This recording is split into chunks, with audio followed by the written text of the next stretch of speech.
Hello everyone. Today in this video lecture we are going to discuss about phylum Coelenterata, or it is also called as Cnidaria. So let us explain the points one by one. So the first point here is that some are marine and some are freshwater forms, means some live in marine water and some live in fresh water. But in case of porifera, the organisms, most of them are marine except one porifera. Okay, but in case if you want to know more about porifera and characteristics, you can go back to my previous video. You can watch it there. Okay. The next point is that they are multicellular organisms with tissue grade of organization. Some are sessile or free swimming.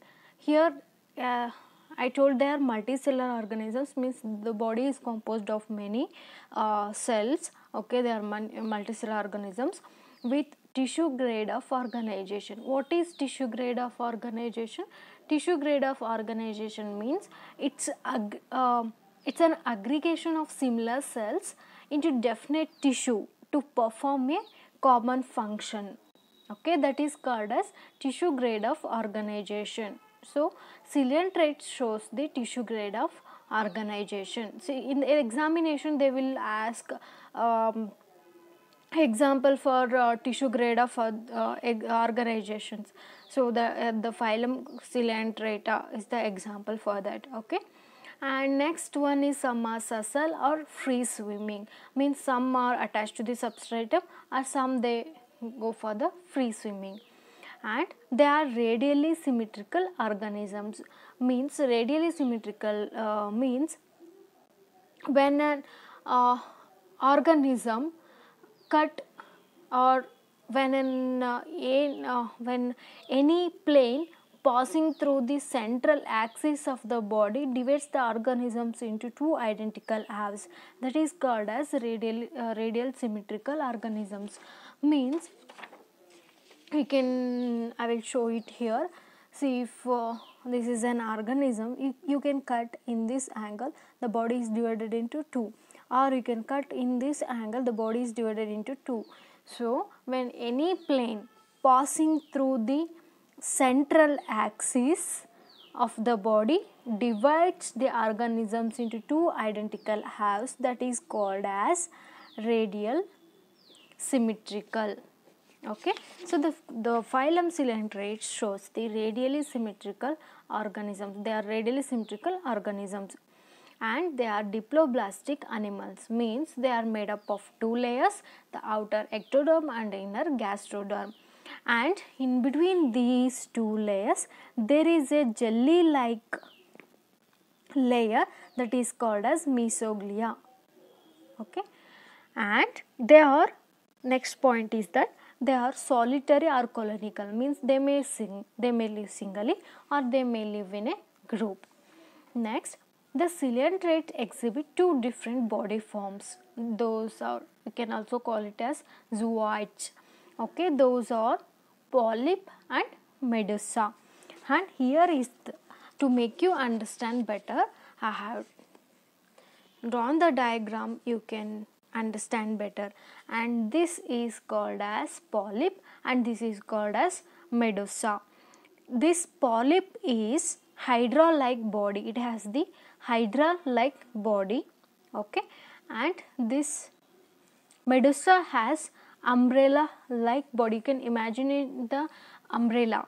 So it is, the body is like umbrella like body, and here in case you can see here mouth and tentacles are upwards. In case of polyp, this is very important, you should concentrate here. The mouth and tentacles are upwards, and here mouth and tentacles are downwards in case of medusa. And it is purely a nutritive zooid, and this is a reproductive zooid.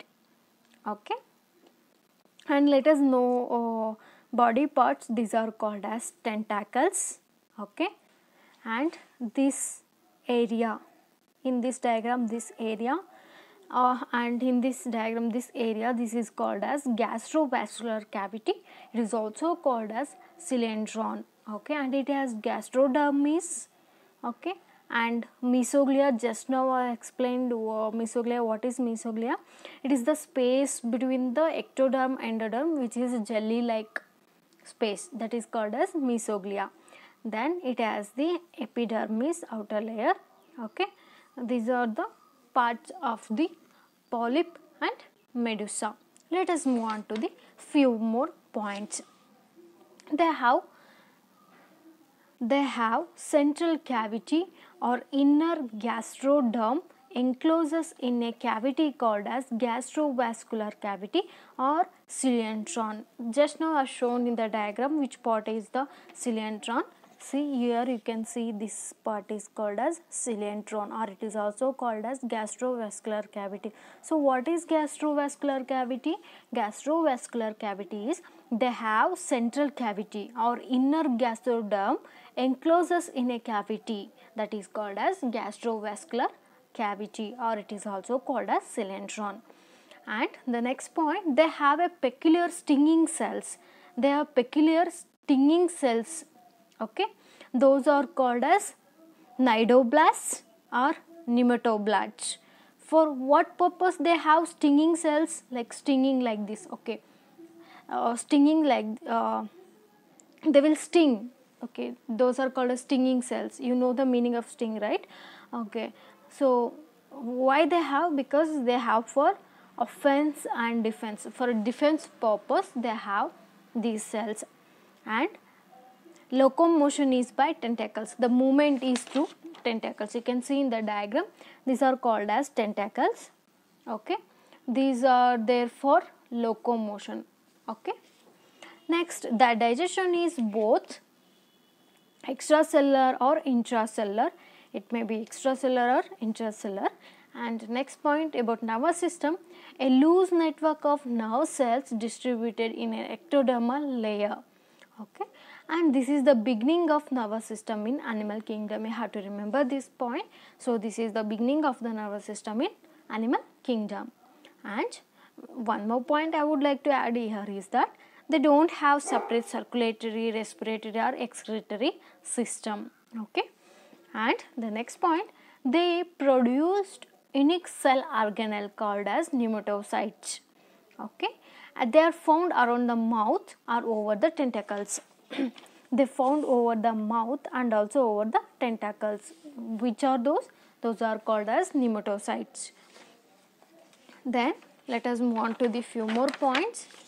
Here they are monoecious, or it is also called as bisexual, or some are dioecious, that is also called as unisexual animals. Means now the question is, what is monoecious? Here monoecious means having both the male and female reproductive organs in the same individual. In the same individual having male and female reproductive organs in the same individual, those are called as monoecious, or it is also called as bi. Bi means two. Here those have both male and female reproductive organs, 1, 2, bi, okay, organs in the same individual. Those are called as bisexual, or it is also called as monoecious.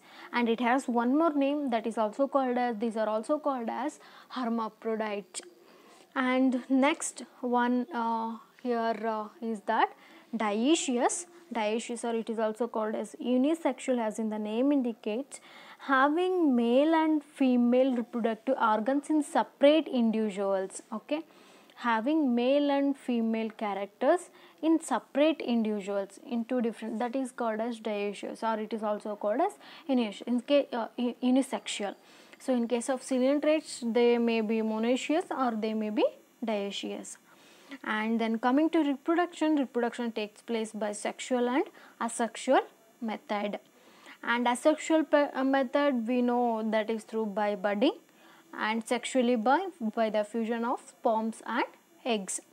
And you can see that there is an alternation of generation of sexual and asexual generation in ciliatrates, okay.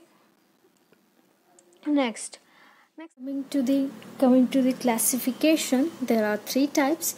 The first one is Hydrozoa, second one is Scyphozoa, third one is Anthozoa. The first one, Hydrozoa, example for Hydrozoa are as follows: Hydra, Obelia, Phacelia. Phacelia, the another name for Phacelia is Portuguese man of war. Then the next second classification, that is Scyphozoa. The example for this is Aurelia. The third one, Anthozoa.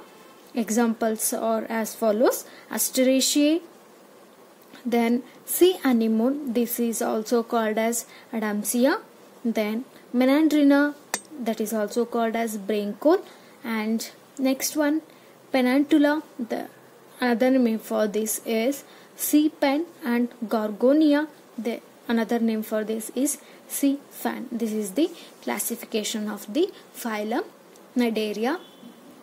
In the next video, I am going to discuss about the phylum Platyhelminthes. If you are new to this channel, if you learned something new, please do subscribe and like my video. Thank you everyone.